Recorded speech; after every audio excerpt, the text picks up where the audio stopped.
Listen to me. Don't move. I want to talk to you. Come on, sit down. Et si je te mets une balle dans la tête, hein? Qu'est-ce que tu penses de ça?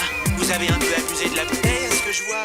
Bonjour à toutes et à tous, on est ravis de vous accueillir pour ce quatrième épisode de Cinécast, un épisode hors série avec une équipe un peu réduite, dans la mesure où le film dont on va discuter aujourd'hui n'a été vu que par trois des membres habituels de Cinécast, à savoir Stéphane, Aurel et moi. Et bonsoir. Bonsoir maman. Toujours maman quoi. Oui, je persiste. À croire que ma mère m'écoute et qu'elle a trouvé le bouton. Pour Parce qu'elle qu'en mène le fait, raccourci. on n'est pas certain qu'elle nous écoute, c'est ça? Ah, mais moi je suis Elle sûr voudrait- qu'elle m'a dit hier soir qu'elle écoutait pas. Hein. La tienne? Non, sa mère. Ah oui.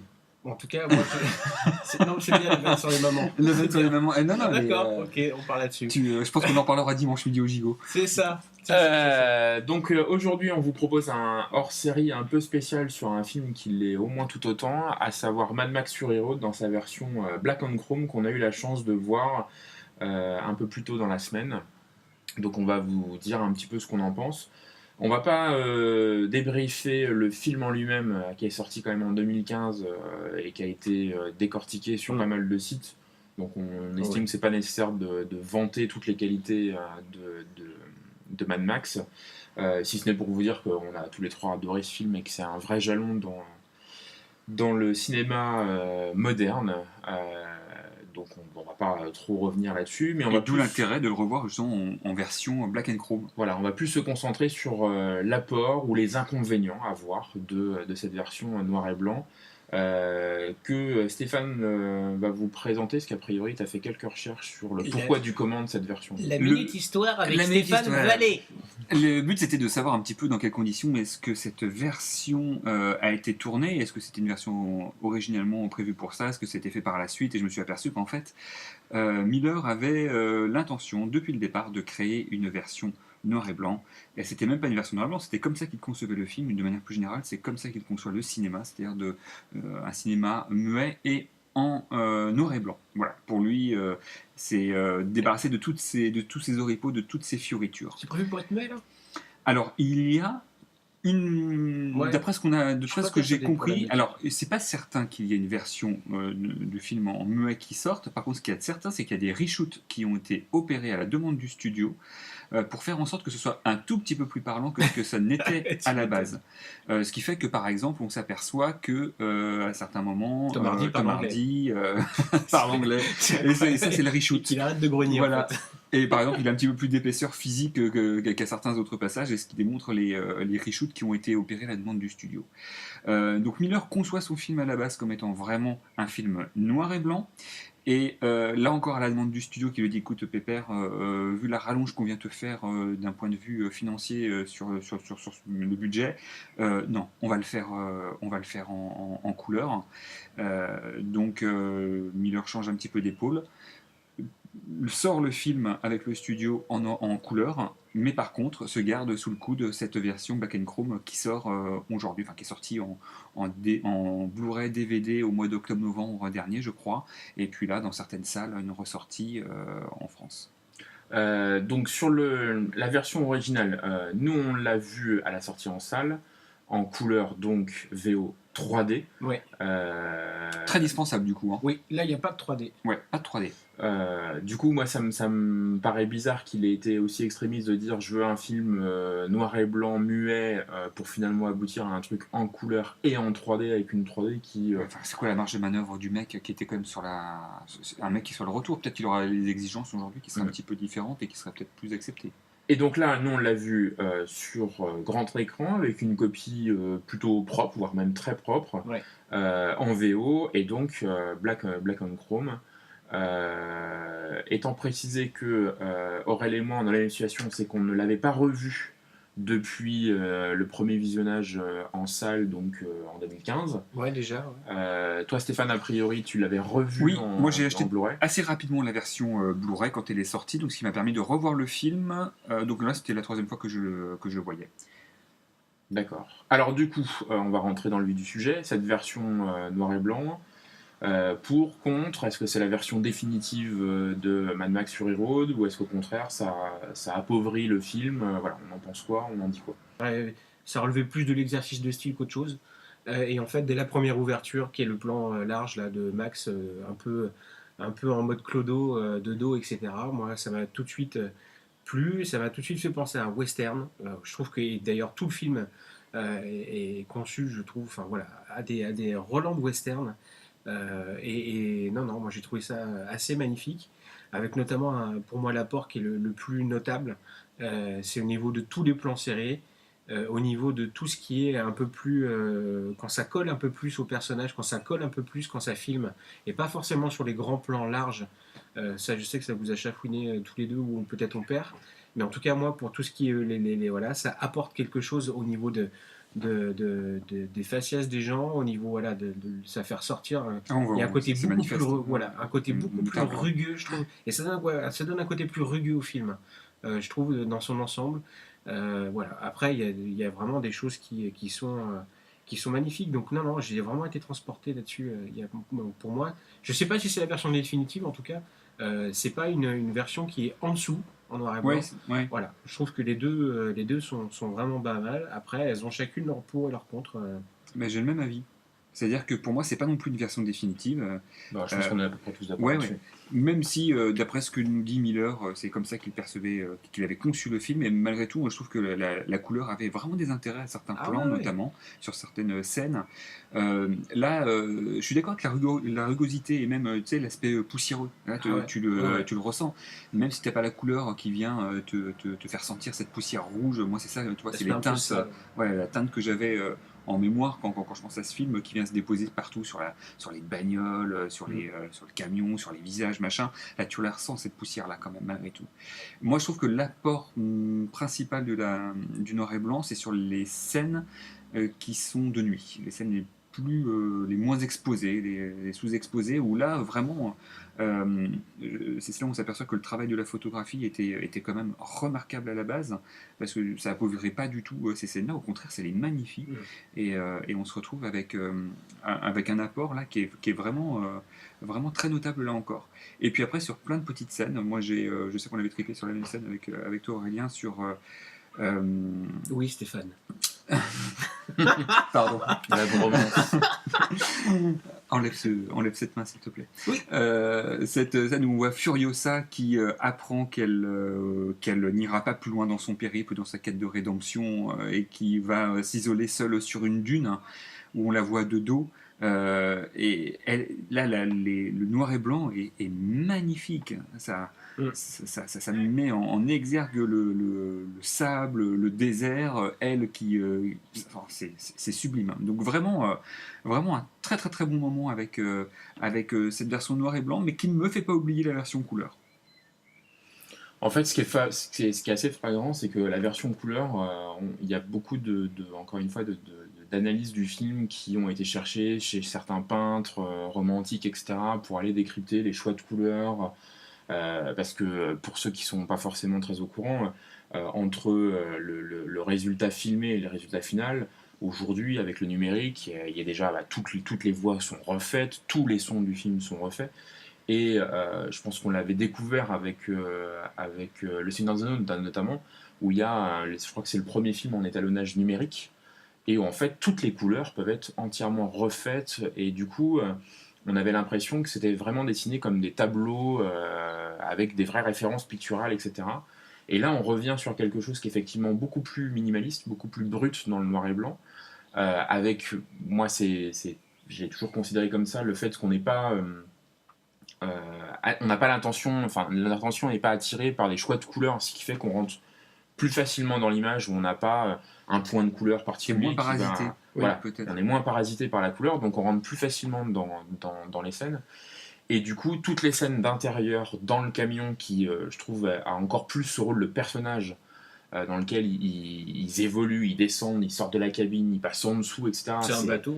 Ouais, c'est un vrai vaisseau spatial, c'est un vrai personnage en lui-même. Je trouve que le noir et blanc lui apporte énormément de charisme, de poids, les tableaux de bord, etc. en noir et blanc rendent beaucoup. Toutes les scènes à l'intérieur sont, du coup, pour reprendre des références picturales, sont vraiment comme des portraits noir et blanc d'Anne Arbus ou de trucs comme ça, vraiment très bruts. Là où moi j'ai des bémols, par contre, c'est toutes les scènes de jour avec des plans larges, où je trouve qu'il y a certains plans qui sont un peu flous. dans lequel on voit un peu trop de ciel et sur lequel il n'y a pas beaucoup de contraste, là où dans les versions couleurs il y en avait parce qu'on avait différentes teintes de bleu, du ciel, les nuages. Là du coup on a des grandes parts de l'écran qui sont assez surexposées et du coup je trouve que ça appauvrit un peu les choses. Là où effectivement les scènes de nuit, notamment l'espèce de panneau qu'il y a avec quand elles ont la lampe torche derrière, enfin non, une lanterne. Entre elles, du coup, c'est une lumière qui est très diffuse. Ça fonctionne vachement bien, et je trouve que ça ridiculise aussi quelque part le boulot d'un autre Miller, mais Frank Miller et Rodriguez sur Sin City. Ah, c'est sur Sin City. Où du coup, t'as. Le parti pris n'est pas le même. Le parti pris n'est pas le même, mais du coup, le Sin City, c'est vraiment un noir et blanc basique.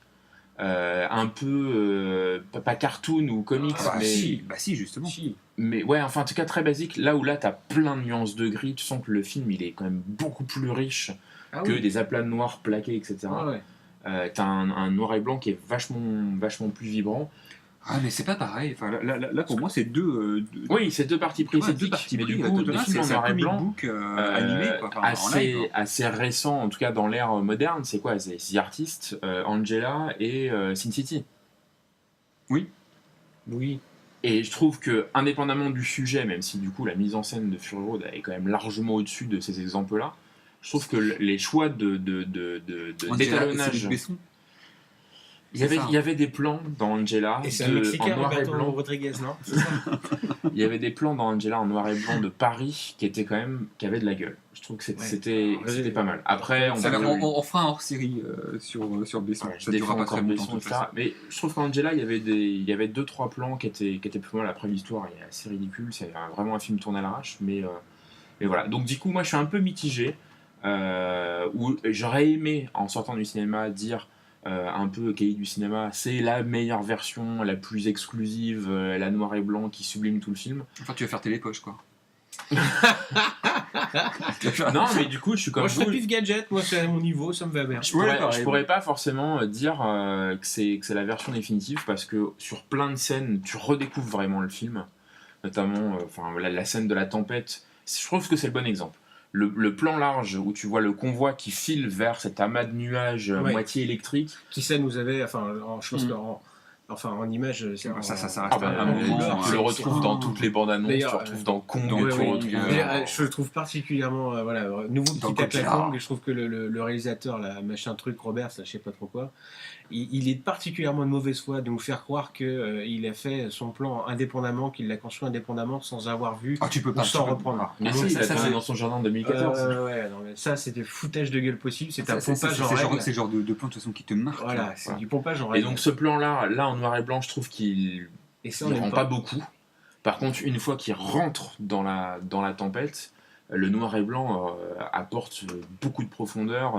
Nux qui enlève les trucs, qui imbibe son véhicule, toute l'espèce de petite scène d'action qu'il y a. De toute façon, le truc, c'est que Miller, il a une mise en scène quand il n'est pas sur des plans larges, on colle au personnage, on colle à l'action, on est au plus près. C'est d'ailleurs pour ça aussi que le film, je trouve, est une immense claque, parce que tu ressens la vitesse, tu ressens le bruit, tu ressens la fureur, tu ressens vraiment, c'est un film qui te chope et qui te lâche plus. Et là, effectivement, le noir et blanc sublime les choses. Il n'y a pas d'autre mot. C'est vraiment la sueur, les maquillages, tout. Sur cette scène en particulier, il y a aussi une question de lisibilité. C'est-à-dire que tu ressens dans la tempête, c'est sombre, il n'y a pas beaucoup de lumière, mais pour autant tu distingues bien le camion, tu distingues bien les lieux dans le place. Il y a le plan où le véhicule s'envole, explose avec les corps, etc. Ça rend vachement bien.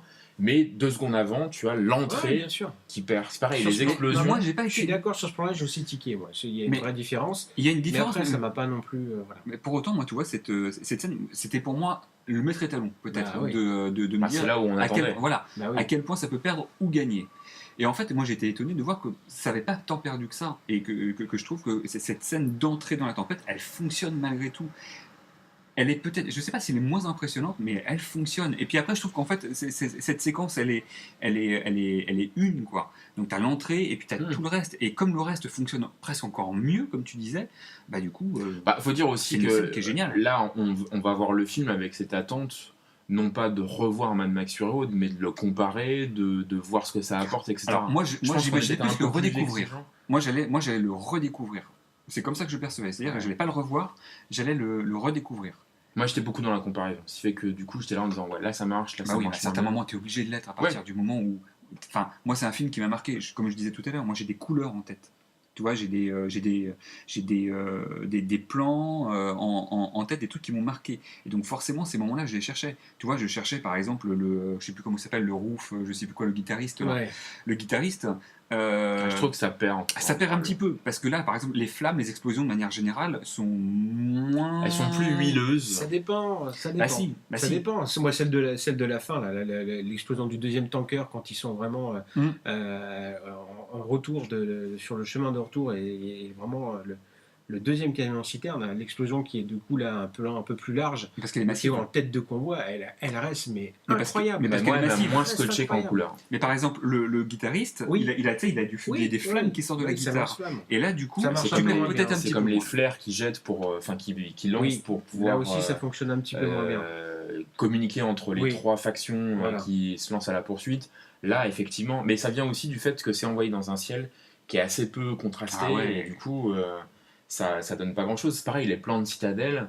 Après, tu restes aussi tu vois sur- moins les nuances dans la roche, et ce qui fait que le côté monolithe de la montagne est peut-être un peu plus renforcé, mais perd en détail. Mais au-delà de ça, même la citadelle, la particularité, c'est ce qui fait aussi tout l'enjeu sans doute du film, c'est que tout en haut, c'est très très vert, il y a plein de verdure, Ouais, il y a oui, des et ça, potagers et tout ça, et ça tu tu le le perds. vois. Enfin, ça, tu, Ouais. je pense que je suis pas D'accord. sûr que tu puisses le percevoir même quand Non, tu parce que connais moi, pas je le. l'ai pas vu.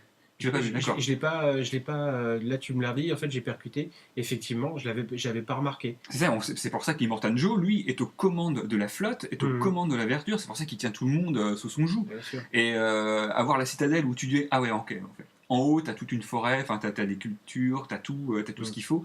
Là, je crois que tu perds un petit peu. Ça reste. Après, moi, je trouve que tu gagnes Résiduel, tellement, sur les portraits. notamment sur les. Ça fait aussi apprécier, moi, je trouve à quel point tous les costumes des méchants sont incroyables. Les deux autres frangins d'Immortan Joe, qui sont absolument délirants. Les véhicules deviennent encore plus impressionnants parce qu'ils sont plus dépouillés, parce que du coup, effectivement, tout ce qui est chrome devient blanc. Et du coup, peut-être te distrait moins. Ça leur donne un côté, encore une fois, je trouve que c'est vraiment ça pour moi. Le mot, c'est rugueux. Et je trouve que notamment, ça finit d'animaliser complètement le camion qui devient une espèce de bête qu'on chevauche, qui non seulement nous transporte, mais avec un côté vraiment animal, une masse qui est colossale en mouvement. On le sent, et ça crie quand il va pas bien. Enfin voilà, quand ils sont, on le sent à chaque fois. C'est comme si Dans la herse qui projette Ah ouais, du ouais, sable. c'est Et tellement il y a plein de impressionnant. scènes qui se retrouvent en c'est pensée. tellement impressionnant que Les tout maquillages ça, aussi, les maquillages, la caractérisation des personnages, enfin entre Max, Furiosa et puis allez, on va dire Nux d'un côté et Immortan Joe, du coup ça renforce l'aspect Quelle gueule gueule, cassée, enfin, voilà. Immortan Joe, entre parenthèses, design je trouve que de c'est ce- le meilleur méchant des Indiana, avec cette voix qui est incroyable, Bon, moi je mettrais un jeton sur le caverneuse. de Ça vaut- ça- je sais Nolan, pas, mais parce que Ça vaut pas le méchant le bec d'Eddie Mars, de Ghost of Mars, mais oh, vrai que- putain, c'est pas vrai. Fallait qu'il le place, voilà. Fantôme de Mars. Ils ont fait Big deux, Daddy. je crois que c'est Fantôme de Twix, et puis il y aura le Fantôme, tellement c'est de la merde. On en reparlera. Bon, on valide. Du coup, moi j'encourage vraiment à aller voir pour se faire son idée, et puis pas forcément en mieux, c'est simplement Dans tous les cas, en plus, une autre version qui apporte autre chose. il C'est faut vrai. voir Mad Max parce que c'est un film étalon, jalon. Tout le monde dans- l'a vu. Parce que c'est comme une Rolex, vous avez raté votre vie si vous ne l'avez pas. Oui, c'est ça. Ouais. Je pense On que- peut dire ça tout simplement. Et Ce que qui te du correspond coup, bien, Steph. et donc du coup, voilà, il n'y a pas de version qui s'impose. Non. On peut dire ça comme ça. C'est deux visions du film qui se complètent par certains côtés parce que et qui sont un peu différentes c'est par ça qui est beaucoup dingue, d'autres aspects. À la finale, c'est qu'un même film, on a le choix en fait d'avoir C'est exactement un travail de qualité et un film qui est génial d'une manière ou d'une autre. Et ça, je trouve que c'est vraiment super. Ouais. Et du coup, ouais, je pense que c'est pareil pour toi, on n'a qu'une seule envie, Ouais, de c'est de trouver le un revoir. moment pour le revoir en couleur cette fois-ci, et puis de le revoir après en noir et blanc. non, mais et c'est de- ça, on va pas faire que ça en Mais fait. moi, je vais m'acheter de toute façon les versions Black and Chrome. Alors moi je l'avais déjà, Ouais, mais tu je, l'avais, je toi. l'attendais. En fait, je voulais trouver le moment parfait pour pouvoir me poser, le regarder tranquillement. Et puis quand on a appris qu'il y avait des ressorties en salle, j'ai mis ça de côté en me disant que la meilleure manière c'était quand même de le voir sur grand écran au Cinoche. Mais voilà. Et moi j'ai aussi une deuxième envie, ce serait presque de voir comment est-ce que sur un ordinateur on puisse récupérer des impressions d'écran de certains passages pour en tirer des photos, remettre dans les etc. Non, pas forcément, mais du coup, il y a tellement, toujours dans l'aspect western, de portraits cadrés assez Ah ouais. proches, que du coup, en tête, moi j'ai plein de scènes que j'aimerais bien figer un instant T, pouvoir sortir, Pareil. l'encadrer propre, que ce soit sur Furiosa. Enfin, il y a des maquillages qui sont. Qu'est-ce qu'elle est belle. Ouais. Non mais Charlize Theron, mais au-delà de ça, Furiosa, Le personnage. Elle Ah bah, est hyper belle, quoi. Ouais. Et ça renforce l'aspect, je trouve, et c'est par une petite digression, la narration de Miller au travers de regards, etc. Le côté muet, alors le film l'est pas vraiment, mais quand même peu de lignes de dialogue. Je trouve que le noir et blanc renforce tout ce que tu apprends des personnages sans forcément qu'on te le dise. Oui. Et Mais que ce parce soit qu'on- Furiosa, son passé, etc. Max, je trouve que les flashbacks qui se prend dans la tronche apparaissent plus vivaces en noir et blanc. Donc voilà, c'est. Et imagine la narration que ça devait être dans son esprit avant les reshoots. Ouais. Parce que s'ils ont été faits, j'imagine que c'est simplement pour des questions de compréhension des enjeux, peut-être d'étoffer un petit peu les personnages, que ce soit un petit peu plus compréhensible. Mais j'imagine que Miller, il devait quand même avoir bien chiadé Ce qui est dingue, ces trucs. Et j'imagine qu'il devait y avoir une narration quand même. Mais déjà, hallucinante. ce qui est dingue, c'est que là, t'es déjà. Quand le film est sorti, l'une des principales critiques qu'a pu lui faire, c'est que c'est un film qui est pas bavard, qu'on dit pas grand chose, etc. Et quand tu vois ça, tu dis, mais en fait, la narration, elle est plus riche que dans les 3/4 des films qu'on s'est tapé depuis, avec très peu de dialogue. Mais c'est là, non, mais oui. c'est ça qui est hallucinant. Parce que là, on te vient Quand- pas te prendre par la main, pas en t'expliquant. Mais pourtant, voilà, tu c'est apprends ça, plein de et choses de etc. Tu sais, l'univers. la principale critique, Là, c'est ça des gens fait- qui n'aiment pas Mad Max, et il y en a, j'en connais, ils disent, mais attends, le scénar c'est T'en sur un connais post-it, Ah, mais non. mais tu te dis, mais Les tatouages, c'est une richesse. Alors, avec en effet un aller-retour, ça peut se schématiser comme ça, mais pour autant, c'est beaucoup plus riche que le Kong qu'on a vu il n'y a pas très longtemps, quoi. Et du coup, c'est là où tu te dis, t'as presque l'impression de dire, mais c'est impossible d'épurer encore plus ces dialogues. Sauf que quand tu vois déjà le résultat qu'elle a, tu te dis, bah finalement, si, il aurait pu encore être plus Ah oui, radical. oui, oui, oui. Et il y a plein de dialogues qui n'ont pas lieu d'être. Ouais. Quand Max revoit l'Interceptor la deuxième fois, Mhm. il n'a pas besoin de dire que c'est ma La bagnole. voiture. On le sait déjà. Alors ça, c'est à mon avis typiquement le genre de reshoot Voilà. qui a été fait pour rendre le personnage un petit peu marrant. Parce que autrement, il est rugueux quand même, Pépère. Hein. Oui. Il est quand même. Et je pense que dans le côté. Bah, de toute façon, le voyage de aussi Max, c'est de reconnecter un peu avec, Oui. avec un peu d'humanité, quand même. Oui, Parce mais que quand tu le prends en brut de décoffrage, quand il arrive sur les nanas, tu sais pas s'il va les buter ou pas. Et justement, D'ailleurs, je pense qu'il y a un moment je où... pense que cette scène-là. Enfin, Elle est géniale, j'aimerais bien tellement revoir le incroyable. film pour savoir à partir de quand est-ce que Furiosa prend la première fois la parole. Je crois que la première fois qu'elle prend la parole, c'est quand même vachement tard dans le film. je me demande si c'est pas à peu près à ce moment-là. Voilà. Et en fait, je pense que cette scène-là, c'est peut-être Non. la première. Elle parle, Ah non, elle parle donne des avec. instructions Oui, elle donne pour, des quitter instructions. le convoi, Ouais, et- t'es sûr Oui, Oui, oui, une oui. fois qu'il quitte le convoi. Parce que le gars, il vient oui. lui demander pourquoi est-ce qu'on change Ah, de... oui. voilà. Ouais, ouais. Et elle dit changement tactique ou je sais plus Ouais. trop quoi. Voilà. Mais je pense donne que deux, trois indications comme la ça. scène où Max arrive avec la chaîne, le fusil à canon scié, les femmes entre guillemets des Morten Joe qui sont en train de se désaltérer, etc. Je pense que cette scène-là, C'est elle est désaltéré. quasiment. Oui, enfin, Non, mais c'est ça. oui, à coup J'imagine de bien. lance à eau, ça peut arriver. Tu peux te désaltérer à coup de lance à eau. Ça dépend de combien tu Moi, je vois reçois. très bien la pub Tahiti. Mais en tout cas, cette scène-là, elle pourrait presque fonctionner sans dialogue, uniquement dans les gestes, le regard, quand il tend la chaîne derrière. Bah, toute la baston, elle est là. Il n'y a pas de dialogue. Et d'ailleurs, Bah, c'est tu vois, un il y moment en a qui, après, quelques-uns, pour c'est- essayer de se défaire, quand il grogne pour faire indiquer qu'il faut le... Enfin, voilà, c'est Je pense que c'est là où on génial. peut retrouver les racines du côté muet. Ouais. Et du coup, toute la musique, les Elle tambours, la fonctionne, musique. cette scène, elle fonctionne rien qu'avec des gestes, Hum.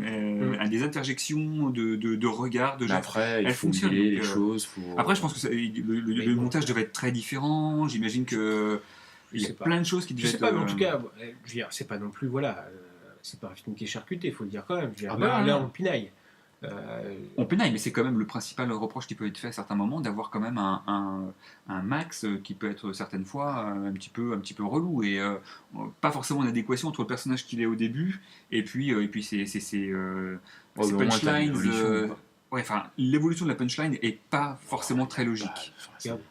C'est pas Tony Stark non plus. C'est pas Tony Stark, super. mais c'est de la punchline à la Mad Max, donc un petit peu Les rares limité, punchlines, mais, en plus, je trouve que c'est pas vraiment. Enfin, je suis pas d'accord là-dessus parce que la seule bonne punchline qu'il y a, c'est pas lui qui le fait, c'est Charlize Theron en fait qui le fait en parlant de lui. Quand il revient en fait, quand ils sont arrêtés là dans le désert et où il part, tu vois, le camion on peut plus là, ils sont Oui. tankés, il faut que la température descende. Il part, lui, en gros, avec sa bite et son couteau, il revient, il est couvert de sang. La nana lui dit Ah oui. mais t'es blessé à la tête, et elle, et Furiosa lui C'est fait pas son c'est sang. pas son sang. Ça, c'est ça la meilleure punchline. C'est pas lui qui l'a fait. C'est pas lui. Ça et le claquage, le high five, C'est moi je clair. trouve ridicule. Ouais, mais C'est peut-être le c'est truc, drôle. le micro bémol du film. C'est assez Quand drôle. ils se prennent virilement la main en disant ouais, on va y retourner. Là, tu fais ouais. Bon les gars, on avait dit qu'on débriefait pas le film, hein. Non, C'est mais vraiment la couleur. Bon, On s'est laissé un petit peu. bah oui, mais parce qu'on adore Embarqué. tellement ce film-là que voilà. Et alors pour en Et revenir à la heureusement que couleur, Tristan dernier t'étais point. pas là parce que c'est vraiment interdit aux moins de 12 ans. Je trouve que la version noir et blanc, je sais pas si c'est le fait de l'avoir déjà vu avant, mais renforce aussi l'aspect musique. Moi, je fais beaucoup plus attention à l'utilisation Ouais. de la musique Peut-être. lors de la séance. Notamment le personnage que moi, du coup, je me souvenais et que j'attendais l'apparition, le guitariste. Et en fait, on se rend compte que Quel musique truc de diégétique barge, et ça. musique C'est intégrée, il y a plein Quel- d'allers-retours Quel dans la truc de musique. barge. Voilà, le montage son est formidable. Donc, voilà, bilan, il faut continuer à voir Mad Max, il faut Ouais. revoir Mad Max en couleur, en noir et blanc, comme vous voulez, mais ça reste un film voilà, hyper puissant. On va peut-être aborder aller très rapidement la suite, on ne sait pas, c'est un vaste sujet, parce qu'on a des informations contraires à peu près tous les jours. Mais la même façon, de toute façon, Max, mais de la même façon que le film nous avait fait peur parce qu'il avait disparu des radars après avoir été tourné pendant quasiment plus d'1 an et demi. On se demandait même si ça allait, enfin voilà, qu'est-ce que ça cachait. Ben là, en fait, le succès du film n'a pas réenclenché derrière un processus de production, Non, on sait machin. pas. Donc en fait, on ne sait pas. Il n'y a rien. Il y a effectivement des informations complètement contradictoires, de Miller, pas de Miller, qui parlent pas en fait, ou très peu. Donc en fait, on n'en sait rien. Ouais, je Ils pense en qu'il est un peu le laissent noyé wait de and poisson, tout en sondant les studios. Ouais, enfin, Par on est quand interview même, on est quand même à interposée. 2 ans maintenant, quoi. Il serait temps qu'il aille. Après, je pense que tu as aussi les Après- parasités par les rumeurs comme quoi d'ici se serait mordu les roubignoles en Je voyant pense Mad qu'il y a Max pas que les parce que roubignoles. voilà, et tenterait de le raccrocher d'un film d'ici justement qu'il devait faire puisqu'il devait faire Justice League. Donc est-ce que il n'y a pas aussi ça qui se joue? Je sais pas. Donc il pourrait rencontrer. C'est qui chez DC c'est Batman. Mad Max versus Batman. C'est ça que Déjà tu veux qu'on a nous eu dire Mad Max, enfin Batman versus les Non, Tortues non, non, Ninja Mon en Dieu. comics. Ah non, mais en fait. Et c'est vachement bien important. Oh oui, j'en doute pas. Bon, la seule chose qu'on sait, néanmoins, sur les suites, c'est que Il y en a Tom pas. Hardy a signé pour 3 films.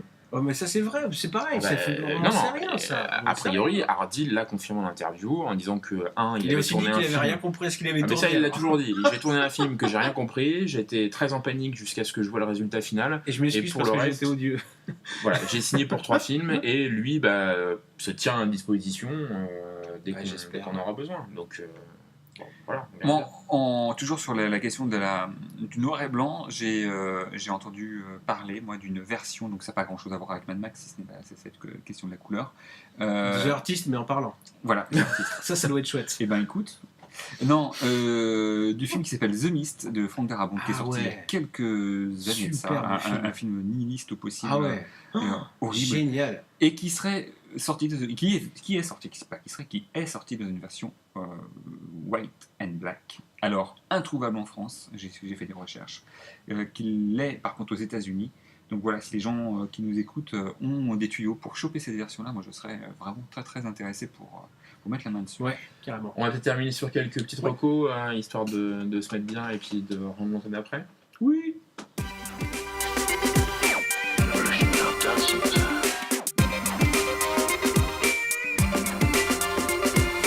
Alors sur les recommandations, qui veut commencer?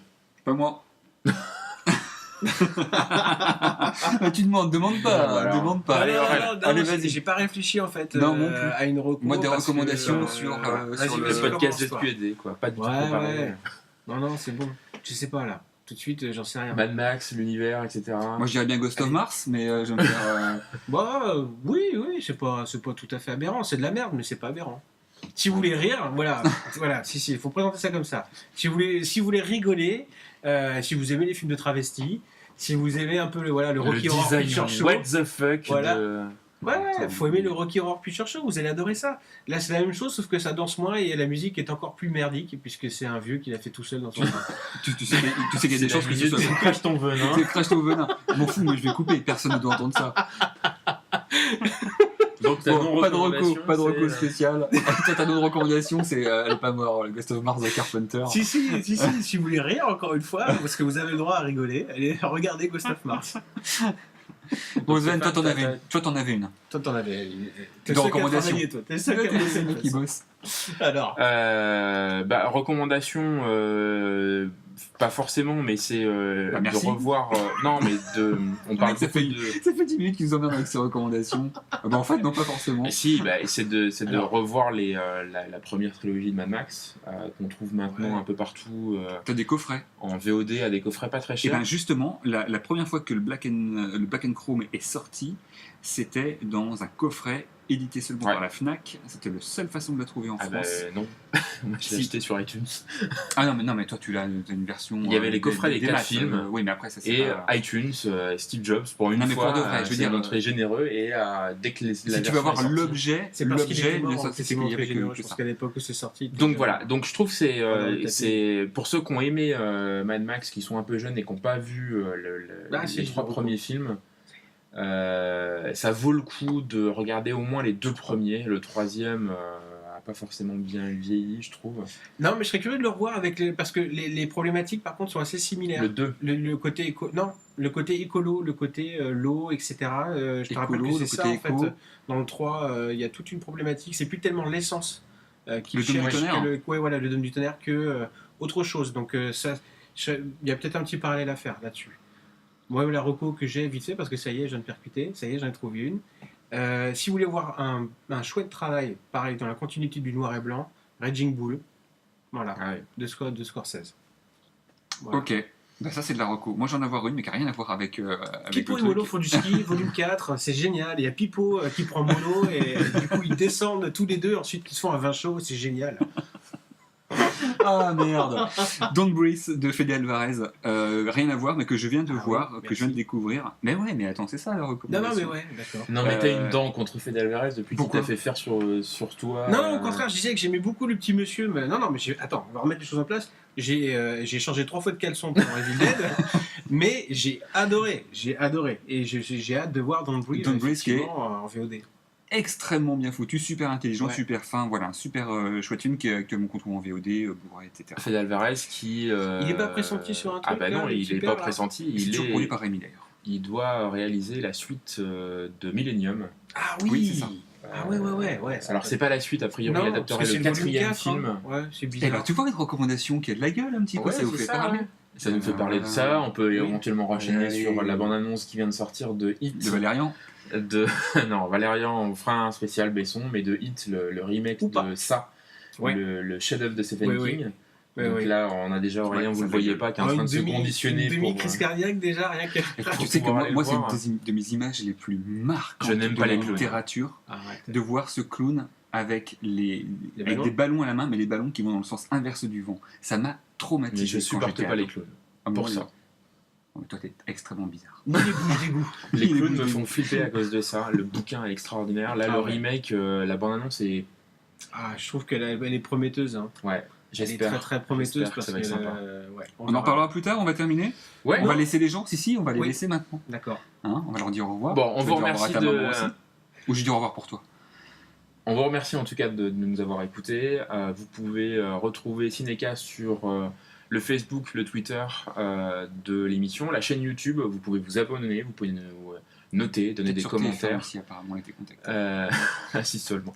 Vous pouvez aussi Remplacement de partager, Corky. c'est important parce que il faut que nous on a nos cercles d'amis Oui, qui partagez, relayent. partagez, partagez. Mais Faut en il faut, que parler ça autour de puisse, vous. il faut que ça puisse s'étendre. Il y a la chaîne Diffusez YouTube. la bonne parole.